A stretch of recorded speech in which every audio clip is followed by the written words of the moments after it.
आज की इस क्लास में हम मुताला करेंगे बच्चों हमारी दरसी किताब खियाबान उर्दू के सबक नंबर 8 का, जिसका उन्वान है रुखसत हुई सहेली।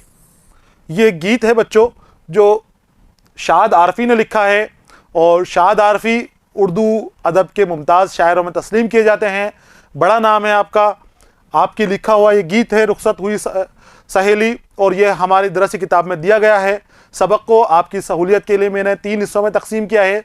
पहले हिस्से में हमने शाद आरफी की ज़िंदगानी के हवाले से और खुसूसियात तर्ज तहरीर के हवाले से बात की थी। दूसरा हिस्सा मैं आपके सामने लेकर हाजिर हूँ। यहाँ पर हम रुखसत हुई सहेली जो गीत है इसका मुताला करेंगे, और शाद आरफी ने कितनी खूबसूरती से सहेली की रुखसती के बयान किया है। किस तरह का माहौल जब लड़की रुखसत होती है, शादी के बाद अपने ससुराल के लिए विदा होती है, तो जो माहौल रहता है उसकी खूबसूरत अक्कासी इस नज़्म के अंदर गीत में शाद आरफी ने की है। तो हम शुरू करते हैं दूसरा हिस्सा, और इसके बाद जो तीसरा हिस्सा होगा वो इससे मुतालिक सवालों पर मुनहसिर होगा। इसका दूसरे हिस्से का उन्वान है सहेली की रुखसती। शुरू करते हैं हम। यहाँ कुछ बंद दे रखे हैं गीत के। गीत का अंदाज आप देख लें। मैंने आपको बताया था कि जो पहला मिसरा होता है ये गीत का मुखड़ा होता है, और जब बंद ख़त्म होते हैं इसके बाद जो बंद आएंगे 3, 4 या 5 तक यहाँ पर बंद हो सकते हैं। कम बंद शायर रखने की कोशिश करता है, बहुत कम तादाद में बंद कहता है शायर। तो बंद के आखिर में दोबारा वही पहला मिसरा ऐसे के ऐसे ही रख देते हैं काफिया की जगह, जो इसका मुखड़ा होता है, और फिज़ा ऐसी बनाई जाती है तीसरे या चौथे मिसरे के अंदर कि मुखड़ा बोल दिया जाए, मुखड़ा गा दिया जाए। जैसे यहाँ पर मुखड़ा है रुखसत हुई सहेली। अब आप देखिए, सुनसान है अटरिया, वीरान है हवेली, रुखसत हुई सहेली। तो ये हवेली और सहेली ये हम काफिया अल्फाज है। हम काफिया के ज़रिए रास्ता हमवार किया जा रहा है मुखड़े के लिए। तो हम शुरू करेंगे और फिर इसका तशरीह करेंगे, समझने की कोशिश करेंगे कि इसके अंदर ये क्या कहना चाह रहे हैं। रुखसत हुई सहेली, सुनसान है अटरिया, वीरान है हवेली, रुखसत हुई सहेली। सहेली की रुखसती का यहाँ पर बयान किया जा रहा है कि शादी हो जाती है, शादी के बाद लड़की पराए घर जाती है, अपने ससुराल जाती है। ससुराल जाने के वक्त उसकी सहेलियों का, उसके माँ बाप का, उसके घर और आसपास पलने वाले परिंदों का और उसके घर की क्या कैफियत रहती है उसको बहुत ही खूबसूरती से शाद आरफी ने बयान किया है। यहाँ देखिए सयाक व सबाक है। अगर आपसे पूछा जाए खुलासा सयाक व सबाक के साथ लिखिए, तब आपको ये भी लिखना है, और अगर सवाल सिर्फ तशरीह से मुतालिक पूछा जाए तो फिर तशरीह लिख देनी है। सयाक व सबाक देखिए कि ये जो गीत है हमारी दरसी किताब खियाबान उर्दू में शामिल ये गीत रुखसत हुई सहेली शाद आरफी का बहुत मशहूर गीत है। इस गीत में उन्होंने शादी के बाद ससुराल के लिए रुखसत होती हुई दुल्हन के घर वालों की कैफियत को बहुत ही खूबसूरत अंदाज में बयान किया है। दुल्हन के घर वालों की और उसकी जो सखी सहेलियां होती हैं, जो बचपन से खेलने वाली साथ में हमजोलियां रहती हैं, उनकी किस तरह की कैफियत रहती है, किस तरह के गम उनके दिल के अंदर रहता है, किस तरह की खुशियां उनके दिल में रहती हैं, उनको बहुत खूबसूरत अंदाज में पेश किया है। देखिए तशरीह पहले बंद की। इस बंद में शाद कहते हैं कि मेरी सहेली रुखसत हो गई है और घर सुनसान हो गया है। शाद एक लड़की के हवाले से बात कर रहे हैं कि एक लड़की ये गाना गा रही है, गीत गुनगुना रही है, और इस गीत में अपनी सहेली के रुखसत होने का दर्द बयान कर रही है। वो कहती है कि मेरी सहेली रुखसत हो गई। जिस तरह से चिड़िया अटारी पर अपना घोंसला बनाकर रहती है, उसी तरह से बेटी अपने बाप के घर रहती है। और एक दिन ऐसा आता है शादी के बाद वो चिड़िया यानी बेटी बाबुल का घर छोड़कर ससुराल चली जाती है। उसके जाने के बाद बाबुल की हवेली वीरान हो गई है, मेरी सहेली रुखसत हो गई है। जिस तरह से चिड़िया घोंसला बनाती है, अपने बच्चों को पालती है, और बच्चे वहाँ रहते हैं, और जब बड़े होते हैं तो एक दिन वो घोंसला छोड़कर चले जाते हैं। वही हाल बेटी के मामले में है कि बेटी को माँ बाप पालते पोसते हैं, बड़ा करते हैं, अपने घर रहती है, खेलती कूदती है, अपनी सखी सहेलियों के साथ खेलती कूदती है, और एक वक्त ऐसा आता है कि वो सबको छोड़ के चली जाती है, सबके लिए पराई हो जाती है। और जब वो छोड़कर जाती है तो वो जो अटरिया है, जो उसका वो घर है, वो भी सूना हो जाता है। बाप की जो हवेली है वो भी सूनी हो जाती है बेटी के बगैर, और जो सहेलियां हैं उनका भी दिल टूट जाता है, वो भी सहेली के बगैर परेशान सी हो जाती हैं। आगे आते हैं अगले बंद पे। अब बेटी रुखसत हो रही है तो क्या है घर में? झूला पड़ा है सूना, गम हो गया है दूना, जाती है आज घर से बचपन के साथ खेली, रुखसत हुई सहेली। झूला पड़ा है सूना, कौन सा झूला? जिसके अंदर बेटी झूलती थी। घर का झूला भी सूना हो गया है और गम दूना हो गया है। एक गम तो बेटी के जाने का है कि बेटी चली गई, दूसरा कि अब बेटी के जाने के बाद उसकी यादें हमें सताएंगी, उसकी यादें परेशान करेंगी। ये जो झूला माँ बाप देखेंगे, सहेलियां देखेंगी, तो वो गम के अंदर मुब्तला हो जाएंगी। तो उनका गम, दुगना गम उनको मिल गया है, दूना यानी दो गुना। जाती है आज घर से बचपन के साथ खेली, और आज वो हमारी सहेली विदा हो रही है, वो रुखसत हो रही है, जो बचपन से हमारे साथ खेली है, बचपन में हमारे साथ झूला झूले हैं, बचपन में बागों की सैर हमारे साथ की है। आज हमारी सहेली रुखसत हो रही है, रुखसत हुई सहेली। आगे आते हैं, तशरीह देखते हैं इसकी। इस बंद में शाद कहते हैं, ये शाद आरफी हैं यहां पर। इस बंद में शाद कहते हैं कि बेटी के रुखसत होने के बाद उसका झूला सूना पड़ा है। जो झूला रहता है, जिसके अंदर झूलती है सखियां, वो सूना पड़ा हुआ है, जिसे देख के सभी का गम दुगना हो गया है।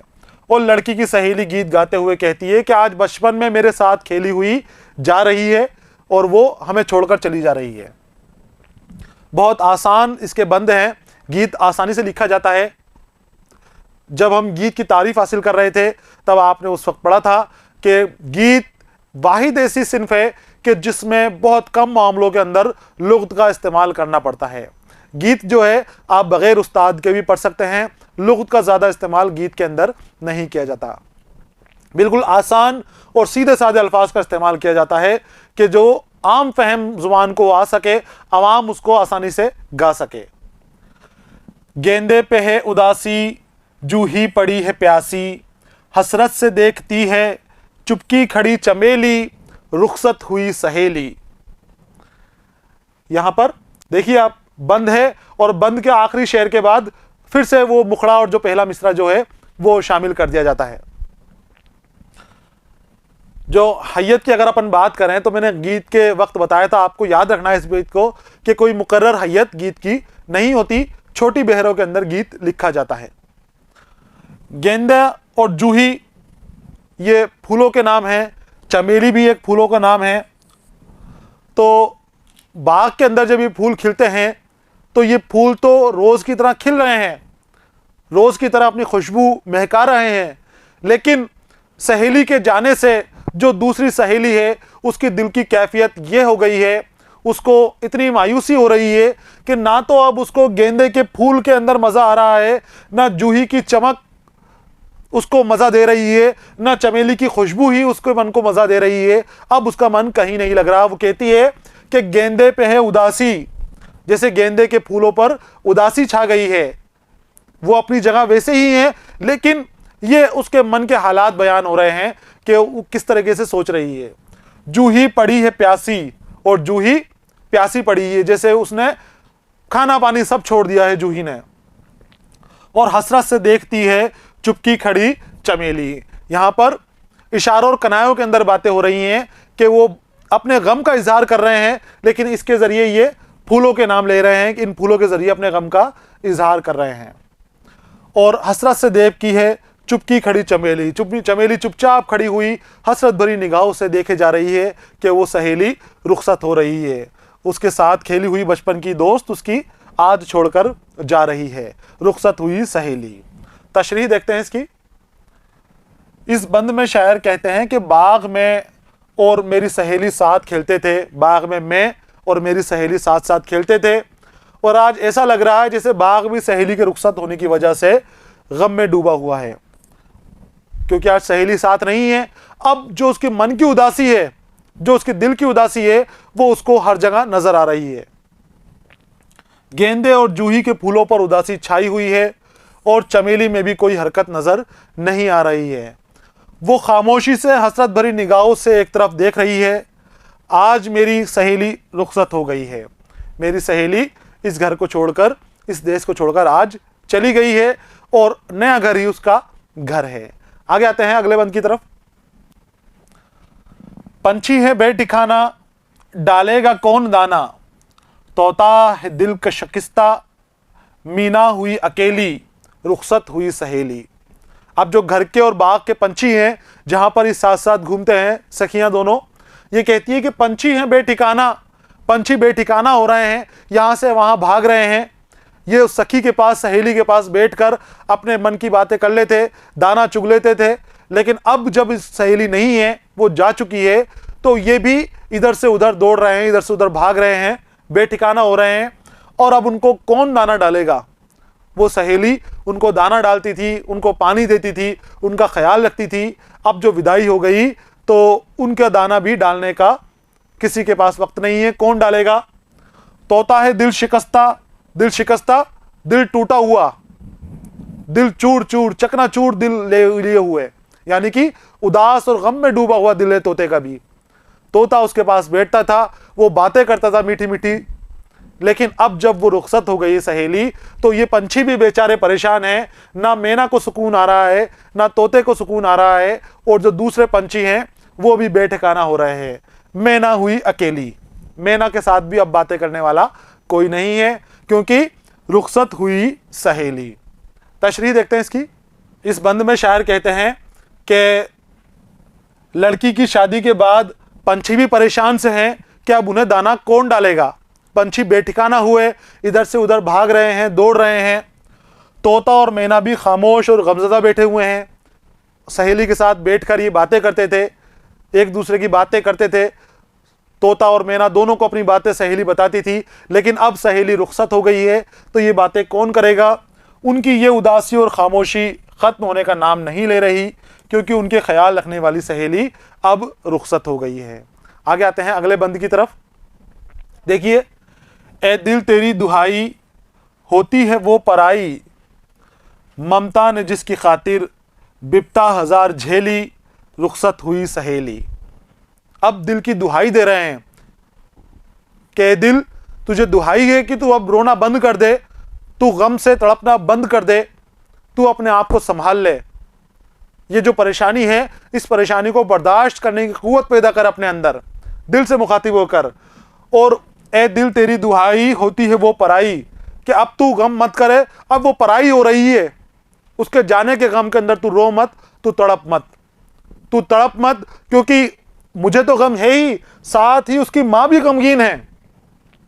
ममता ने जिसकी खातिर बिपता हजार झेली, और जो उसकी मां है जिसने उसके खातिर, बिपता यानी ये विपत्ति से बना है बच्चों, विपत्ति यानी परेशानी, मुश्किल, हिंदी का लफ्ज यहां पर इस्तेमाल किया गया है। तो वो मुश्किल से, बहुत परेशानियां उठाकर, बहुत सदमे उठाकर अपनी बच्ची को इतना बड़ा करने वाली माँ भी परेशान है। तो जब वो ही बर्दाश्त कर रही है, माँ बर्दाश्त कर रही है, तो ए मेरे दिल, सखी अपने दिल को कह रही है कि मेरे दिल, तू क्यों इतना परेशान हो रहा है? तुझे मैं दुहाई देती हूं कि तू खामोश हो जा, तू अब रोना बंद कर दे, तू अपनी तड़प को कम कर दे। जो हजार बिपता झेलने वाली है, वो भी इस दर्द को बर्दाश्त कर रही है, क्योंकि उसकी बेटी रुखसत हो रही है। रुखसत हुई सहेली। तशरीह देखते हैं इसकी। गीत के इस बंद में शायर सहेली के हवाले से कहते हैं कि बेटी के रुखसत हो जाने का सबसे बड़ा गम माँ बाप को होता है।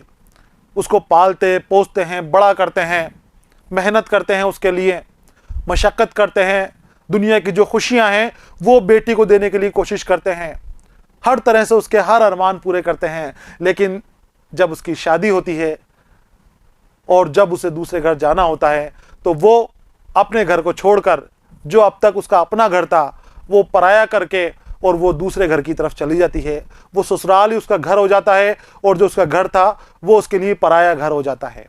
तो ये सदमा माँ बाप के लिए बहुत बड़ा होता है। माँ बाप के लिए बहुत बड़ा गम की बात होती है ये कि उनकी बेटी जा रही है, लेकिन वो उसे बर्दाश्त कर लेते हैं। क्यों? क्योंकि इसके बाद उनकी बेटियों को खुशियां मिलने वाली हैं, उनकी बेटियों का मुस्तकबिल रोशन होने वाला है। इस वजह से वो गम में होकर भी खुशियां मनाते हैं, गम में मुब्तला होकर भी वो अपने चेहरे पर हंसी लाते हैं। तो सबसे बड़ा गम उनके माँ बाप को होता है और ये गम नाकाबिले बर्दाश्त होता है। माँ बाप लड़की को उसके नाज नखरे उठाकर पालते हैं, उसकी अच्छी परवरिश करते हैं और खुद परेशान और दुख दर्द बर्दाश्त करके लड़की के हर तरह का आराम मुहैया कराते हैं, उसे हर तरह का आराम देने की कोशिश करते हैं, क्योंकि उससे मोहब्बत करते हैं, उनकी बेटी है। और जब वो विदा हो जाती है तो वो उसको दुख दर्द और गम जो मिलता है उसे बर्दाश्त करने की कोशिश करते हैं, उसे परवान चढ़ाते हैं। लेकिन अचानक माँ बाप की नूरे नज़र पराई हो जाती है और वो अपने घर से विदा होकर ससुराल की जानिब चली जाती है। यहाँ पर यह बंद आपसे यही कह रहा है कि लड़की को जाने का गम सबसे बड़ा माँ बाप का होता है। तो जब माँ बाप बर्दाश्त कर रहे हैं तो वो सहेली अपने दिल को भी समझाती है कि ए दिल, मैं तुझे बता रही हूँ, दुहाइयाँ दे रही हूँ कि तू भी इस गम को बर्दाश्त कर ले, तू भी सखी की पराई होने के गम को बर्दाश्त कर ले, अब तू रोना और तड़पना खत्म कर दे, ये सही बात नहीं है। आगे आते हैं अगले बंद की तरफ। माँ बाप की दुलारी दुल्हन बनी है प्यारी, अल्लाह रास लाए मेहंदी रची हथेली, रुखसत हुई सहेली। अब यहाँ पर सखी अपनी सहेली को, अपनी दूसरी सखी को रुखसती के लिए दुआएं दे रही हैं, उसके मुस्तकबिल रोशन होने के लिए दुआएं दे रही है। वो कहती है कि माँ बाप की दुलारी है तू, मेरी सहेली, तू माँ बाप की दुलारी है और दुल्हन बनी है आज तू, मेरी प्यारी, तू आज दुल्हन बनी है और दुल्हन बन के बहुत खूबसूरत लग रही है। जो अपने माँ बाप के साथ रहती थी, आज माँ बाप का घर छोड़कर दूसरे घर में जाने वाली है। तो अल्लाह रास लाए मेहंदी रची हवेली, मेहंदी रची हथेली, अल्लाह रास लाए, ये अल्लाह से दुआ कर रहे हैं, अल्लाह तेरे हाथों में जो मेहंदी रची हुई है, इसकी जो लाली है, जो इसकी खूबसूरती है, इस खूबसूरती की तरह तेरी जिंदगी भी खूबसूरत हो जाए। मेहंदी रास लाना यहाँ पर उसकी अच्छे मुस्तकबिल की निशानी है। अगर उसकी मेहंदी अच्छी है तो ये माना जाता है कि उसका शोहर जो है उससे बहुत मोहब्बत करेगा, उसको हमेशा खुश रखने की कोशिश करेगा। तो जो उसकी मेहंदी की कैफियत है, जो उसकी मेहंदी की रंगत है, ये कहते हैं कि वही रंगत तेरी ज़िंदगी की हो जाए, वही खुशियाँ तेरी ज़िंदगी के अंदर भी तुझे हासिल हो जाए। तो अल्लाह रास लाए मेहंदी रची हथेली, ये तेरी मेहंदी रची हथेली अल्लाह तुझे रास लाए और तेरा रोशन मुस्तकबिल करे, तेरी ज़िंदगी को संवार दे, तुझे खुशियों से सारी अल्लाह नवाज दे। रुखसत हुई सहेली, ये सहेली की दुआएं हैं। तशरीह देखिए इसकी। शायर कहते हैं कि माँ बाप की दुलारी और प्यारी बेटी दुल्हन बनकर और भी खूबसूरत और प्यारी लगती है, और अल्लाह से दुआ करते हैं कि अल्लाह उसके हाथों में रची हुई मेहंदी की लाज रख ले। जो मेहंदी की रंगत आई है वो हमेशा सुहागन रहे, उसके हाथों में रची हुई मेहंदी उसके सुर्ख रंग की तरह उसकी किस्मत भी बुलंद कर दे। जैसे सुर्खी रंग को बुलंद किस्मती की बाइस माना जाता है, बुलंद किस्मत की तरह माना जाता है, तो दुआ करते हैं कि अल्लाह इस मेहंदी की तरह इस लड़की का मुकद्दर भी बुलंद कर दे, इसकी किस्मत को भी उरूज के ऊपर पहुंचा दे, उसके दामन को खुशियों से भर दे और उसका मुस्तकबिल रोशन कर दे, खुशियाँ ही खुशियाँ उसकी ज़िंदगी में हो। हर माँ बाप अपनी बेटी के लिए इसी तरह की ख्वाहिश करते हैं, इसी तरह की दुआ अपने रब से मांगते हैं। आगे आते हैं। यहाँ पर फिर विदाई की घड़ी का जिक्र है कि विदा होता है तब किस तरह के हालात हैं। तो क्या खूब ये घड़ी है, हर आंख रो पड़ी है, तूने तो ए दुल्हनिया सखियों की जान ले ली, रुखसत हुई सहेली। कहते हैं कि ये खूब घड़ी है, क्या खूब घड़ी है। अब ये जो घड़ी यानी वक्त है, इसको क्या खूब क्यों बता रहे हैं? क्योंकि ये ऐसा वक्त है कि यहाँ पर दोनों किस्म की कैफियत एक साथ मिल रही हैं। यहाँ पर खुशी वाली कैफियत भी आपको हासिल हो रही है और यहाँ पर गम भी आपको हासिल हो रहा है। माँ बाप अपने बच्चों की शादी खुशी खुशी करते हैं, लड़की की शादी में खूब खुशी खुशी पैसा खर्च करते हैं, मेहनत मशक्क़त करते हैं, बहुत सारे लोग लगते हैं, तरह तरह के रस्म व रिवाज अदा किए जाते हैं, खूब खुशियां मनाई जा रही हैं। लेकिन उन खुशियों के बीच में बारात आ रही है तब भी खुशियां मन रही हैं, और जो घर की छोटी मोटी रस्म होती हैं तब भी खुशियां मन रही हैं। लड़की भी खुश है, लड़की की माँ भी खुश है, लड़की के बाप भी खुश है। लेकिन उस खुशी के बीच में ये एक ऐसी अनोखी रस्म आती है, विदाई की रस्म ऐसी अनोखी आती है कि उस वक्त खुशियों के बीच में भी सब रोने लग जाते हैं। तो उस घड़ी को शायर क्या खूब कह रहा है कि क्या खूब ये घड़ी है, हर आंख रो पड़ी है, हर आदमी रो रहा है। लड़की के जो चाहने वाले हैं उसके माँ बाप भी हैं, उसके भाई भी हैं, उसकी सखियां भी हैं, उसके रिश्तेदार भी हैं, बचपन की सहेलियां भी उसके साथ खड़ी हुई हैं, सबकी आंखें नम है, लड़की भी रो रही है, सब रो रहे हैं। तो शायर इसे कहते हैं कि ये क्या खूब घड़ी है कि खुशी के मौके पर भी सभी की आंखों से आंसू जारी हैं, सभी अपने आंसू बहा रहे हैं। तूने तो ए दुल्हनिया सखियों की जान ले ली ही, और ए दुल्हनिया उसको कह रहे हैं, सखी को, अपनी सहेली को कह रही है सखी कि ए मेरी सखी, तूने तो आज हमारी जान ले ली है, तू इतना रुला रही है हमें कि अब हमसे बर्दाश्त नहीं हो रहा है। रुखसत हुई सहेली। देखिए इसकी तशरीह, इस बंद में शायद कहते हैं कि लड़की की शादी की सारी रसूमात खुशी खुशी अदा की जाती है। लड़के के माँ बाप, भाई बहन, सहेलियाँ, रिश्तेदार, अहलो अबाब, जितने भी सारे मौके पर मौजूद होते हैं सभी खुश रहते हैं। लेकिन जैसे ही विदाई की घड़ी आती है, लेकिन लड़की के विदा का वक्त भी क्या खूब होता है कि विदाई के वक्त हर आंख से आंसू बहने लग जाता है, हर आंख से आंसू से पुरनम रहती है। लड़की की रुखसती का गम माँ बाप के बाद अगर किसी को होता है तो वो उसके सखी सहेलियों को बहुत ज़्यादा होता है, क्योंकि उनके साथ भी बचपन से रहती है, खेलती कूदती है, और वो विदा हो रही है, विदा होकर चली जाती है। तो इतनी तरह की खूबसूरत कैफियत रहती है, और इस घड़ी को ही क्या खूब घड़ी वो कह रहे हैं। आगे आते हैं,